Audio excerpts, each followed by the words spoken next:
ஞானம் பெற்ற புத்தர் தன்னுடைய மனைவியை பார்க்கறதுக்காக வராரு. புத்தரை பார்த்த மனைவி, ஏன் என்கிட்ட சொல்லாமல் போயிட்டீங்க? சொல்லியிருந்தேன்னா நான் உங்களை தடுத்து நிறுத்திருப்பேன்னு நீங்கள் நினைச்சிங்களா? இந்த நம்பிக்கை இல்லாத வார்த்தை தாங்க என்னை இத்தனை நாள் துன்பத்தில் ஆழ்த்தி இருந்தது அப்படின்னு சொல்கிறாங்க.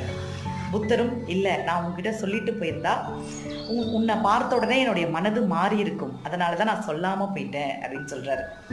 ஏன் நீங்கள் பெற்ற ஞானம் இங்கிருந்து உங்களுக்கு கிடைச்சிருக்காதா அப்படின்னு கேட்குறாங்க. ஞானம் பெறுவதற்கு இருப்பிடம் என்பதே இல்லை, அதை நான் முன்னாடி தெரிஞ்சுக்கல, அதனால தான் நான் போயிட்டேன் அப்படின்றாங்க. யசோதரா புத்தர் போன பிறகு எவ்வளவு துன்பத்தை சந்திச்சாங்க தெரியுமா?